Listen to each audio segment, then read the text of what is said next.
so what we're going to move forward with is a panel of Chief Information Security Officers and Chief Privacy Officers from various sectors in the government space.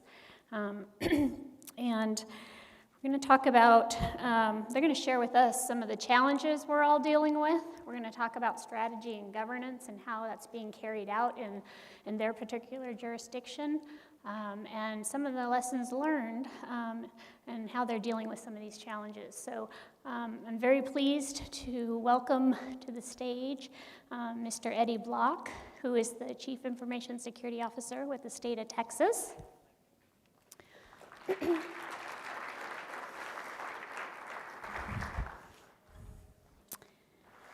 And then Mr. Raj Patel, the Chief Information Security Officer with the City of Palo Alto.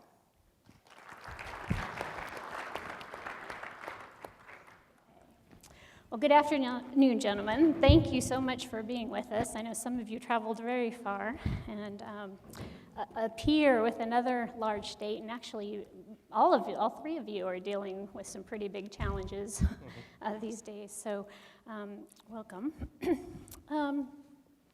So I'm going to just kind of, I know folks have already read your bios out on the website and probably know a little bit about you, but I thought maybe we might start with a little bit more information about your journey to the security space or privacy space, as it were. And so if we could just share with the audience how you arrived in your role today.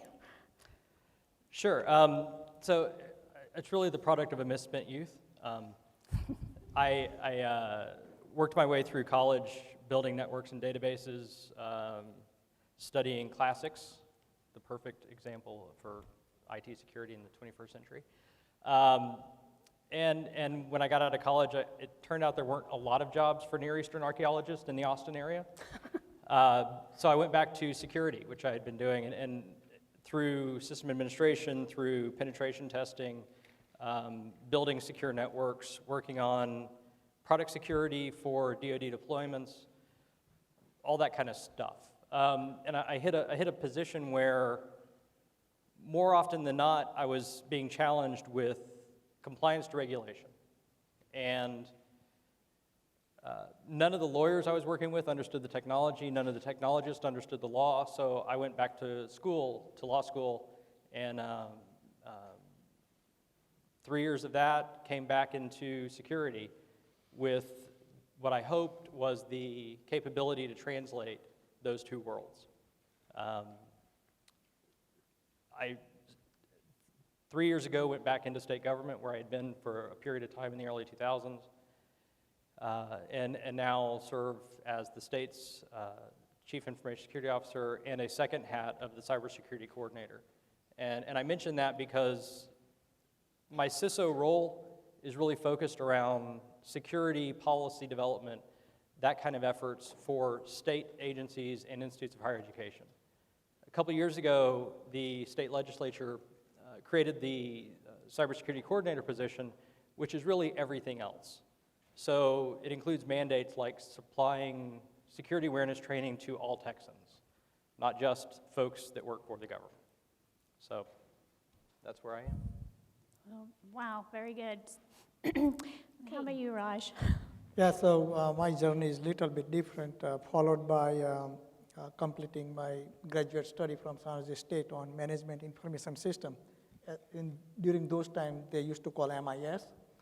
And I joined Sun Microsystems in 1995, managing their manufacturing floor for the Management Information System. And about your CEO was the one who said, "You have zero privacy anyway, get yes. over it."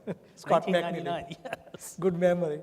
So about in year 2000, when there was a concern around year 2000 changing into calendar event, which might mess up a lot of information system and stuff, our CIO tapped on my shoulder and said, "You're gonna be transferring into information security group." I said, "What did I do wrong? I'm doing my job fine, and why are you penalizing me?" Because in those days, if you remember, nobody was wanting to work for security and this and that, right? Because people will say, well, security, we don't want to put you on priority or anything like that. And she responded to me saying that, well, you have a paranoid view of everything. You don't trust anybody. You don't trust system. So that is the kind of nature we need in information security. Because if you trust everything, then you cannot manage security. So since then, I worked for Sun Microsystems for 15 years as an information security professional. Then worked for Oracle Corporation as a Chief Information Security Marshal. And from last 4.5 years, I'm with the City of Palo Alto as a Chief Information Security Officer. So that's where I am. Very good, very good. Thank you for sharing that. So I think each of you are dealing with a pretty large population you serve. Maybe you could talk to us a little bit about what is the span and scope of your responsibility, and on the other side of that, the authority you have to carry out that responsibility. And you know what? I'm going to start at the other end now. Raj, you want to start us off, so I'm not like. Yeah. So from the city perspective, number one priority or span of my roles and responsibilities is safety and security of citizens of Palo Alto. With that said, City of Palo Alto is a provider of utilities services like PG&E. And in doing so, city collects citizens' private data, private information. In addition to that, credit card information and whatnot. So span of responsibilities, ensuring the data leak protection, ensuring the infrastructure security. In addition to that, from inside out perspective, ensuring that the employees of the city are educated and well prepared to manage and supporting privacy of the data and privacy of information, and ensuring that the data leak protection properly protected. So that's main priority, safety and security of the data and safety and security of citizens of Palo Alto. And so I'm hearing a lot of system interconnection and public and private, right? Yes. A lot of intertwined there. People interaction with system interaction and system interaction, correct, Michelle? Yes, I think. Eddie, how about you? Similar story on the authority side. So within the state agencies and institutes of higher education, there are about 350,000 employees, about 180 unique entities, each of which have their own IT program, their own security program. And then obviously the 28 million citizens of Texas. So my role there is really to set the statewide standards to ensure that we're doing at least a standard level of security across all of those entities. So we've got the Texas Administrative Code, which sets those rules forward, is authored by me and my team. The compliance with that is outside the realm of my role. So we work well with the state auditor's office, I believe, to ensure that they understand what we're trying to get across, so that as they're doing audits, they're able to audit against that. But that's still not granting me the authority to go out and enforce compliance. There are a couple areas where there is a specific requirement, one of which is in the incident reporting, which you were discussing earlier. And so we have a statewide incident reporting system that my team manages that allows for us to be involved when those incidents arise. We also run a network security operations center, which is responsible for the detection of a lot of those, but not the response to them. The IR piece of it still belongs to the agency for the most part, unless it bleeds out into multiple agencies, and in which case we take over. But for the most part, we work hand in hand with the agencies. All the services and all of the capabilities that we build at the statewide level, it's really more of a voluntary program for the agencies to join. The last couple legislative sessions, so the state of Texas, our legislature meets for 6 months every 2 years. So the last couple sessions, there's been legislation introduced to require agencies to submit a security plan to us, and for us to report back to the legislature a state of the state report. So that's getting us closer to understanding what they're doing within their individual shops. Sure, yeah. Similar challenges here, I think. Okay, so let's talk a little bit about how security and privacy are governed within your organization. What does that governance structure look like? I know you're doing the policy setting and stuff, so certainly maybe how is that being handled? So we have the CISAC, the Statewide Information Security Advisory Committee, which is a group of about a dozen representatives from the CIO and CISO community, both at the state government, the local government, the Institute of Higher Education, and a couple private sector representatives that help my office build the direction, right? And so they're kind of the people that we work with on these. So, and then we have subcommittees off of that, so that when we go and do a revision to the administrative code, we work with the subcommittee there to help build the language to make sure we're not about to kill agencies or higher ed. Thank you. Yeah, well, On behalf of higher we ed. try. We try. And so, you know, it's really, we've established governance, we've established a way to ensure that we're working with the agencies and the other entities to develop strong security standards. Again, going back to the authority, we can only hope they meet them. And it's the same kind of approach that we look at it in Texas. You know, when we set a standard, we're setting a minimum bar, right? Every agency is advised and expected to raise the bar to their level of risk. So the Health and Human Services is going to have a different minimum for their environment than the Board of Plumbers examiners. I'm not bad-mouthing plumbers, they just happen to be my go-to reference, because we really do have a Board of Plumber examiners. And so each of those have a different set of frameworks, right?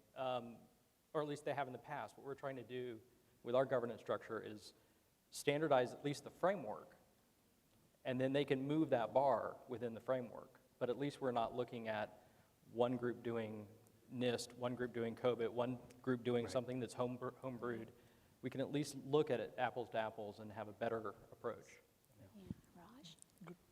Raj? So based on my private sector experience, I have realized that if executive management doesn't support information security and information privacy, then the departmental leader will not take it seriously. So resulting from that, 4 years ago when I joined City of Palo Alto, I have established Information Security Steering Committee, which was participated by department director from each department. We have 17 different departments.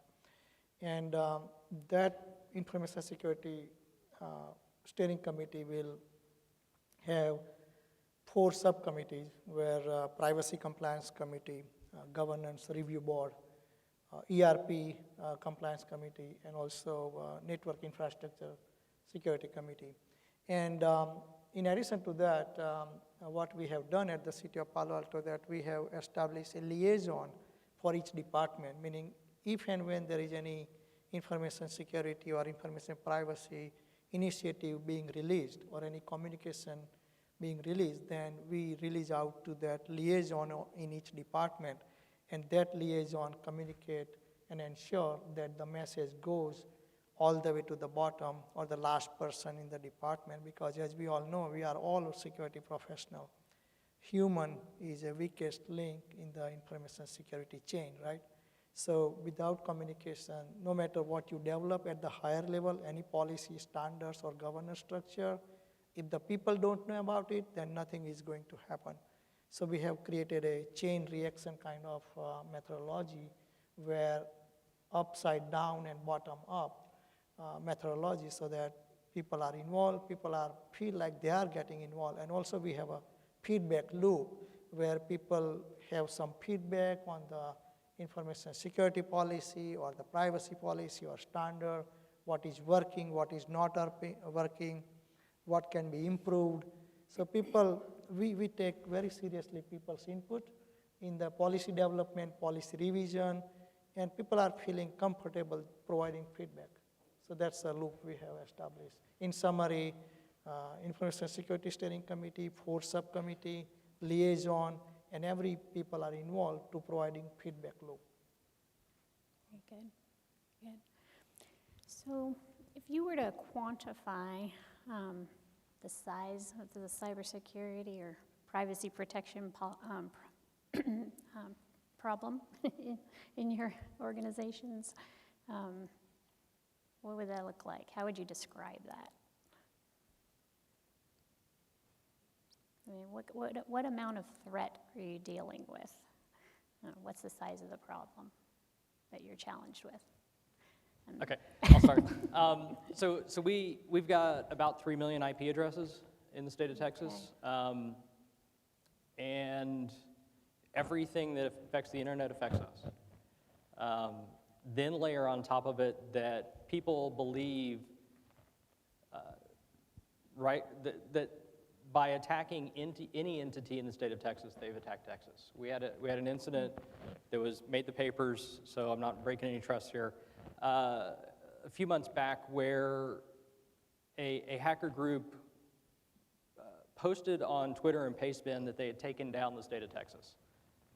That'll get my attention, right?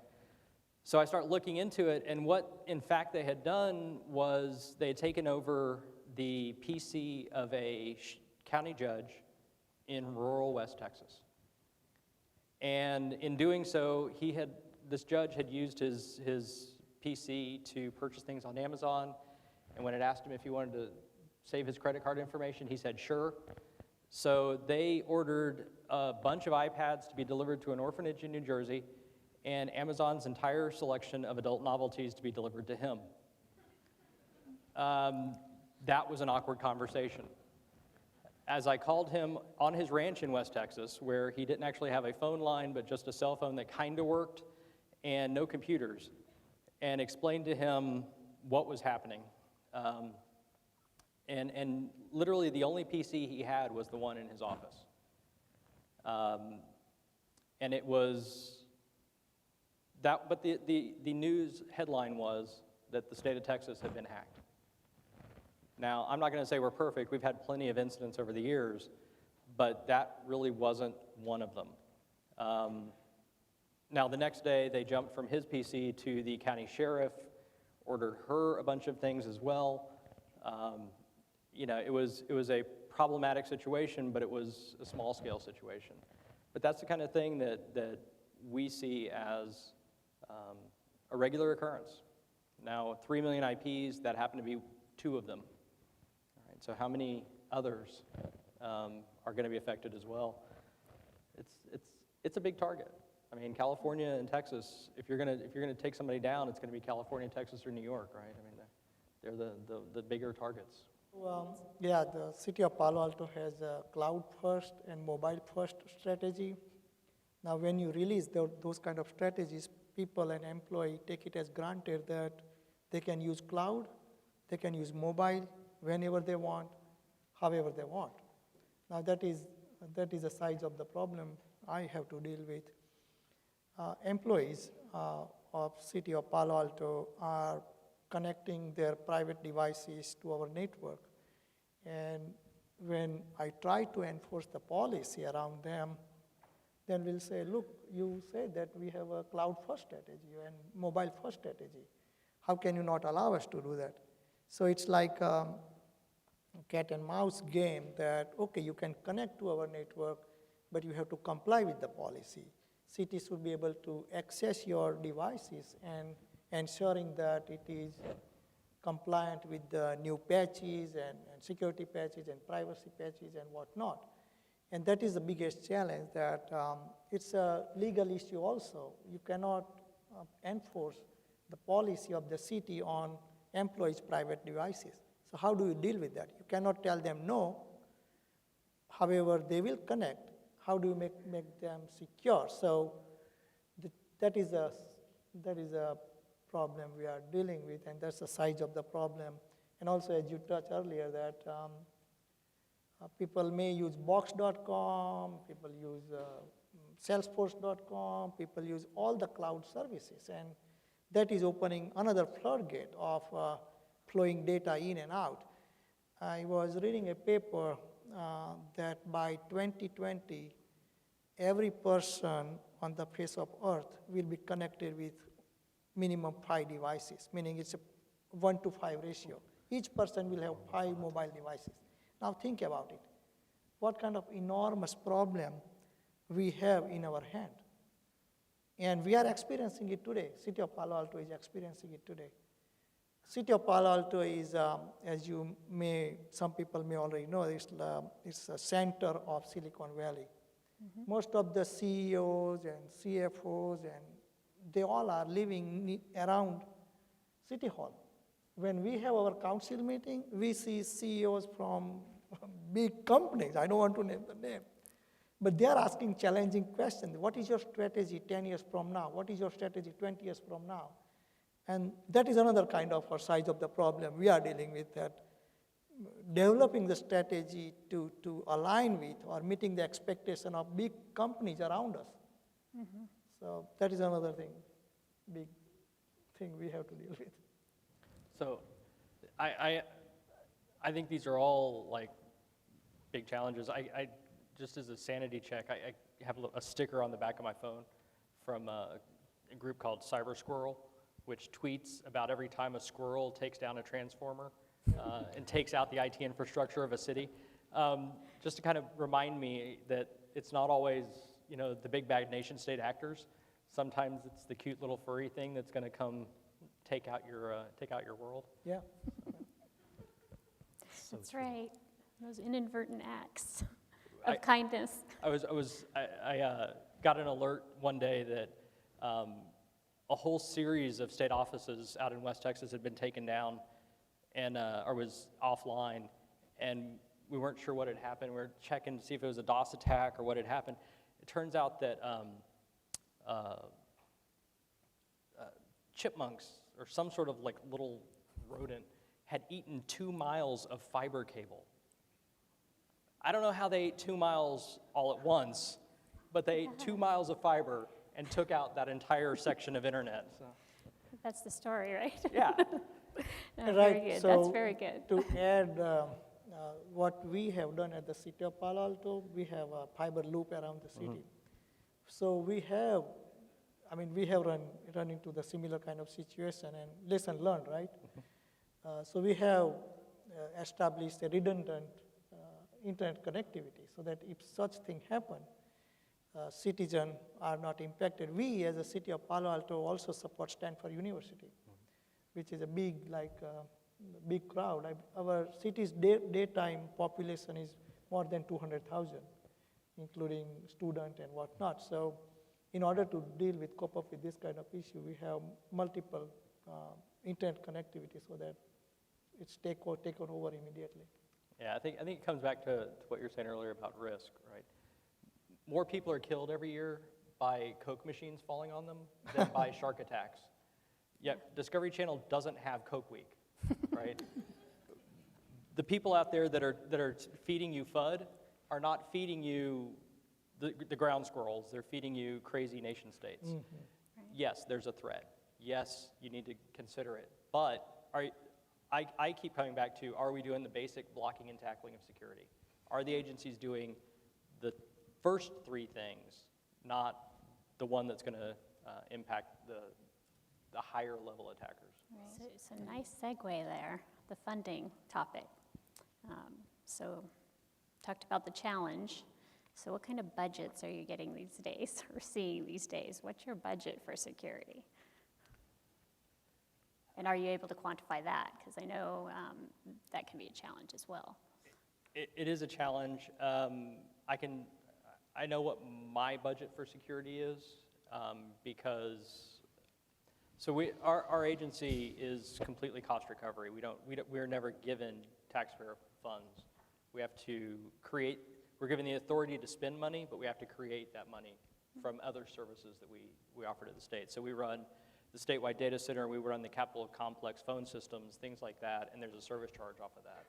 That's what generates our ability to spend money.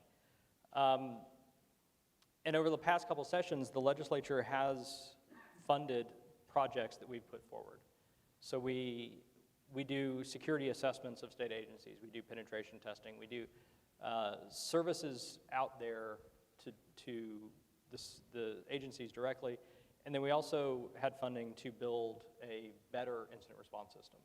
So for years, we had used a homemade Linux web server to collect data, and it was really not, okay, confession, I built it 12 years ago when I was with the state for the first time, and when I came back 3 years ago, they said, by the way, remember that thing? Can you make a new one? I said, no. And why are y'all still running it? Because it was never, it wasn't keeping up with the times. So we were able to get funding for things like that. Now, I mentioned the other agencies that are out there, 180-something entities. Each of them are doing their own appropriation requests. And there will be something that's called a legacy upgrade that's really a security concern, right? And then there'll be a security, something in the LAR legislative appropriation request that is labeled security, but it's really an upgrade, right? So trying to put a dollar figure around it for the state is pretty tough. Yeah, we have a similar challenge here. How about Ron? Yeah, so from the city setup, I mean, city is a small municipality, right? So we, I would, without giving a number, followed by me joining the city 4 years ago, we have established a budget requirement for information security, privacy, and disaster recovery and business continuity planning. Because as you may have read, recently there was a Gartner report out saying that there is a big amount of budget requirement for information technology, but executives get cold feet when information security asks them for the budget. And what is the reason? I mean, if you invest $1 million to deploy a IT infrastructure, but if you don't invest enough amount of money to keep it protected and keep it secured, then what's the use of it? If you cannot use it when you need it, then so we have established a strategy and communication path using the Information Security Steering Committee to provide enough funding for 3 different avenues, like information security, information privacy, and disaster recovery and business continuity planning. So we have got enough funding because of our strategy, cloud first, mobile first, and I think it's helping us. That's good. So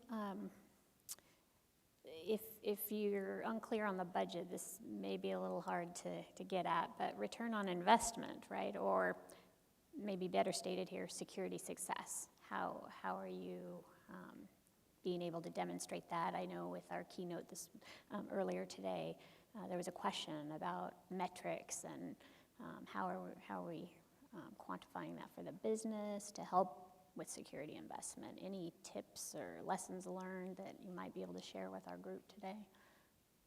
I can share that because since we asked for the budget and Council has approved the budget, knowing that we have a cloud first and mobile first strategy and so on and so forth, but immediately Mayor asked that, okay, Raj, so how do I measure that X amount of funding is going to equate into Y amount of return on investment, right? So we have established two components of articulation.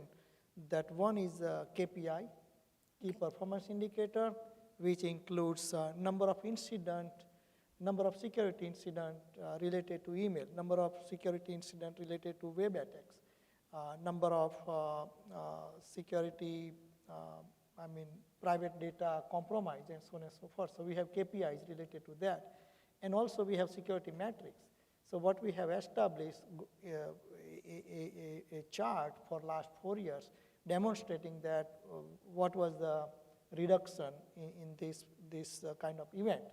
In addition to that, another avenue we have established is opportunity cost. You cannot quantify that, but you can say that in the event that, in your example, like if there is a fiber, 2-foot fiber down can cost you $2 million. So by articulating the event happened somewhere else in some other cities or some other counties, that look, we are not getting impacted for such events because of we have this, this, and that.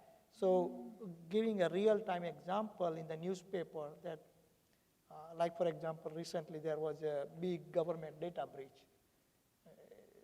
I mean, in the federal government and so on and so forth. So you can always use that kind of data to and present that to your review board or committee or board of supervisor that because of our spending, this is the return on investment. That's good. So we've, we're kind of partway down the path for a new approach to how we're looking at security, security metrics in general.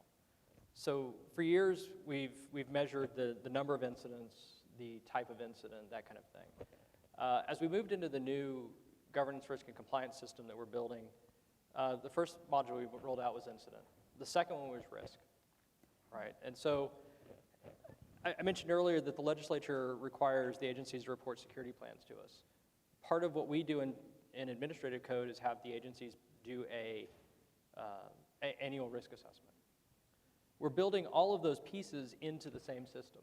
So now, as agencies look at risk, they can build a security plan and a roadmap against that risk. They then have incidents that maybe they can tie to those risk management decisions, right? So that we can start looking at how are we making decisions and are we making the right approach?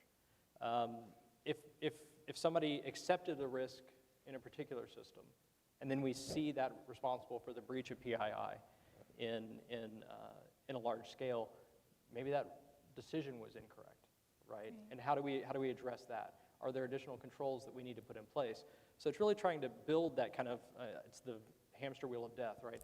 The continuous improvement process. How do we continually build to a stronger security program, looking at the way we've interpreted risk and the way that incidents are coming into the state? Very good. Very good. All right. Well, we're running close to time, I think. I think we have about 10 minutes left, right? Oh, he's got the countdown. All right. So I'm going to scale back on some of these. So workforce development, that's a big challenge. I think both in security and privacy, right? Recruiting and retention, right? So how are you dealing with that challenge? How are you guys dealing with that?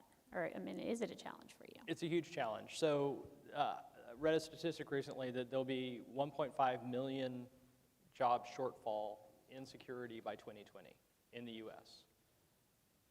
And as a state entity, as a governmental entity, we can't pay the same level private sector can. We can't have the same kind of attractive things. You know, we don't have nap pods and you know, free Cokes in the break room, right? So we have to go out in other ways. Really what we're trying to do is attack it at the earliest point we can, which is looking at not only developing curriculum at four-year institutions, but also junior colleges. They tend to be able to turn the curriculum a little bit faster.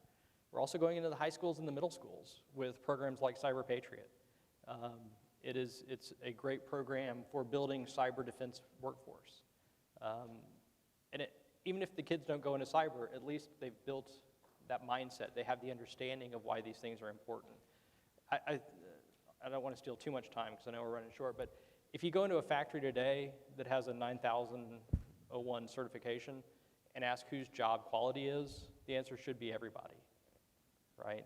We need that same kind of mindset within the agencies, within our entities, of whose job is security. It's not mine, it's everybody's, right?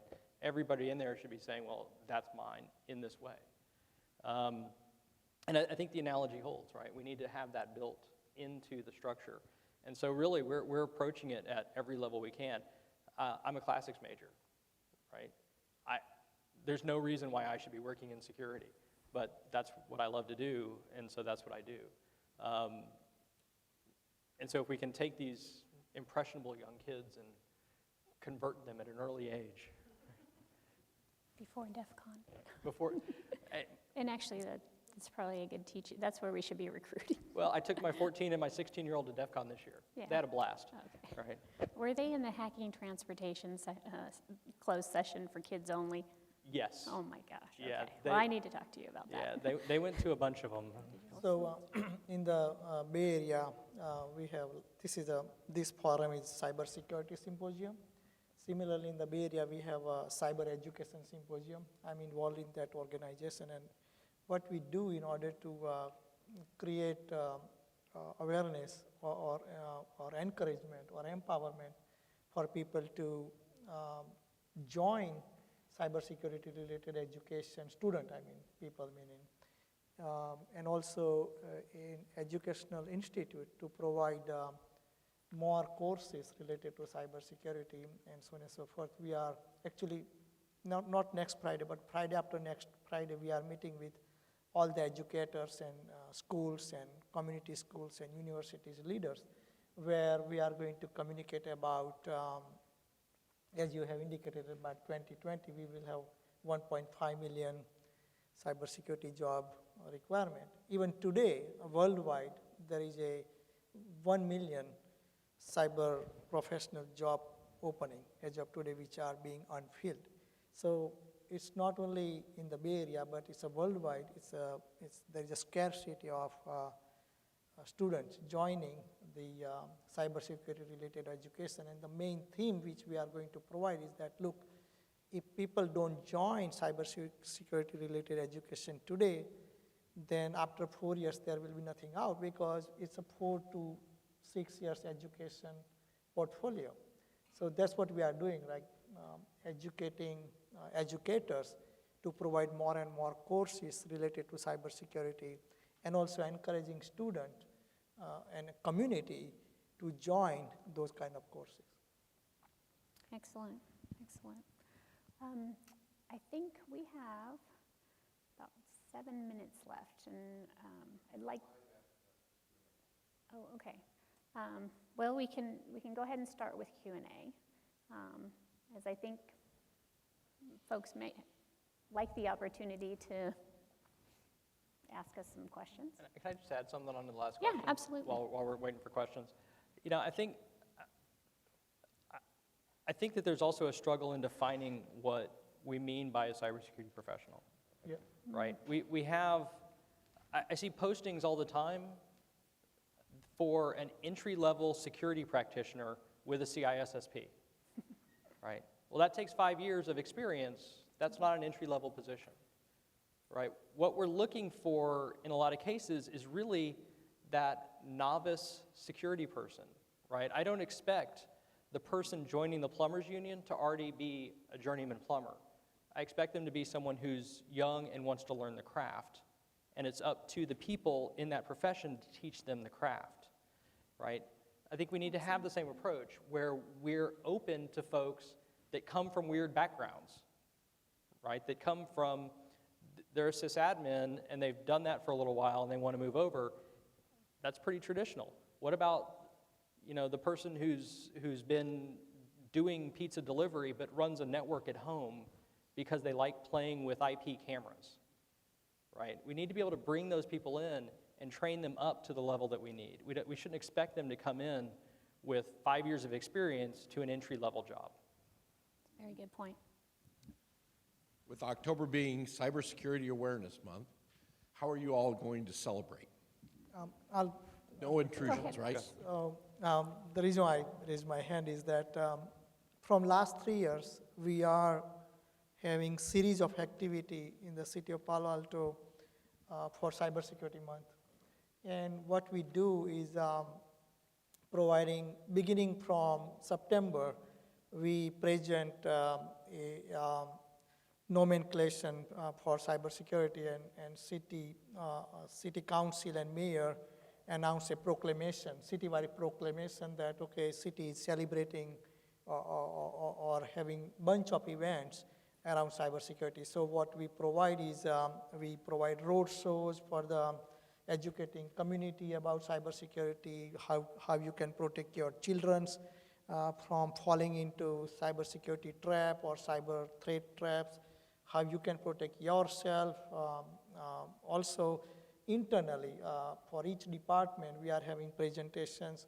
In addition to that, we have a SCADA environment, so we have a presentation for SCADA people. We have a separate presentation and education session for IT department. And in addition to that, we are having a big citywide all hand where we are going to have booths and posters.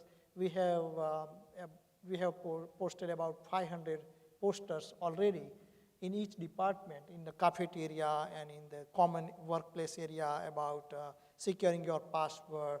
Don't share your private information with strangers. So posters, road shows, all-hand meetings, in-community meeting, like that. So we are doing a lot of stuff related to educate cybersecurity. Very similar. October is known as Eddie's Whirlwind Tour of Texas, because I will go around and meet with groups around the state. We also have the awareness training modules that we use during the year that we kind of reinforce in October. Posters, calendars, all that kind of stuff to try to build it up. Part of what we do is we rely on the agencies to build the events, and then my team will go out and help in those events. Doing it for the citizens of Texas is a big order. So it's something that we're going to have to grow into a little bit. Yeah, are there a lot of local government here, hands? Local governments? So as I'm driving in our counties, 3 or 4 of them to get home and to work and back, that kind of thing, I'm noticing the big billboards on the side of the road that have advertising, digital. And I see enormous opportunity to leverage those things for National Cybersecurity Awareness Month, visit Stay Safe Online, that kind of thing. So anyway, I don't know if you guys have considered that in your municipality. Any other questions? Hi, Sean O'Connell, CAL FIRE. First of all, I do have a question, but I wanted to say I found ISO skill sets are less about the technical. I commend you on going into the younger group and organization, but I have found my experience is that it's been the ability to kind of act as a mediator, those skill sets more than actually the people skills, the communication, is what I think is more needed in the ISO than the technical. But that's just my 2 cents. But getting to my question, and it is for the gentleman from Texas, you had said you have a security plan that you require your agencies to turn in a security plan. What criteria are you using to assess those, or is it just to make sure they have a security plan or they've thought it through? So what we did initially, and the timing on it was unfortunate because I would have gone a different way if the timing had been different. We had to meet a certain legislatively required deadline. And so we developed a framework of 40 individual control objectives that we measured the agency's maturity against. I say it's unfortunate because at the same time we were doing that, NIST was putting together the cybersecurity framework, which came out a couple months later, and it was, I would have preferred that we had been perfectly aligned with them because it would have made life easier for everybody. We had seen drafts, but we weren't sure what the final was going to look like. So when we built ours, we aligned it to the functional areas, the identify, protect, detect, respond, and recover, but we have different controls within the subfamilies. Really, that's what we're measuring against with their plan. So we look at maturity, and then we ask about what they're doing as a roadmap item to get to the next level of maturity, or if they're fine with where they are. And so that's the framework. That's what we are building against right now. Hi, Dave Langston. I'm with the Security Management Branch in the Department of Technology, and it's really a follow-up to a question that Michelle asked earlier about budgets. I understand the difficulty in really nailing down the budget, so I'm looking more for an estimate. We heard a statistic in the keynote that said at the federal government level, cybersecurity budgets are about 15% of overall IT budgets, and at the state level, it's more like 3%. From a Texas perspective, and even from the city of Palo Alto, do you have a sense? Is it closer to the 3%, below, maybe 9%, like halfway, closer to the federal government? What's your sense of that percentage of the overall IT budget? My sense is that we're closer to the 3 than the 15. What we're doing to try to address part of that concern is being able to measure it better. So in the off session, in the interim between our legislative sessions, we're looking at a couple things, including developing a standardized vernacular for the legislative requests so that they're easier to mine for the data on what's being spent on security, but also to come up with standard offerings. So my agency also we run the statewide data center. We also manage the cooperative contracting program for the state. So we're in a position where we can look at those cooperative contracts, look at the services people are buying, and start to build data out of that as far as is the IT spend on security or is it on a new desktop? But without that standard vernacular, without that standard language for the legislative requests, it's difficult for us to make those determinations. If somebody's buying off the Dell contract, are they buying a workstation or are they buying Dell security services, right? And so we need to have a better approach at the data coming into the system. But I think we're going to get there within the next year. And lots of discussion here on somehow building that into IT cap planning. Yep. I'll say in California it is part of our purview, and we still have a lot of paper. Yes. We still have a lot of paper. And conversations, so when things like that happen, they're reportable, and there's got to be protocols around it for protecting against those kinds of things. So, but that's California. I don't know. Yeah, people keep trying to make it part of my job. The question always comes up, hey, Eddie, do we need to report an incident if we lost a file? Right? And honestly, when you drill down into it, there's always a reason why they need to report it to us, but it always starts off with so I got a hypothetical question for you. So yeah, I think the paper aspect of it, I don't know we're ever going to wrap our heads around the cost of securing non-electronic information. Yeah. Any other questions? I think we've We've need exceeded to our wrap. time. Yes. We're getting the hook. Because you- we could have this conversation for a while, I think. Please join me in thanking our guests for sharing with us today. Michelle, any closing remarks? So did you see value in this? Hands? Show of hands? Good information, huh? We're not alone. I think we knew that. We're all in this together. Thank you for all you're doing. And thank you all for all you're doing. And thank you for inviting us. Thank We can't get through this alone. Right? We are in it together.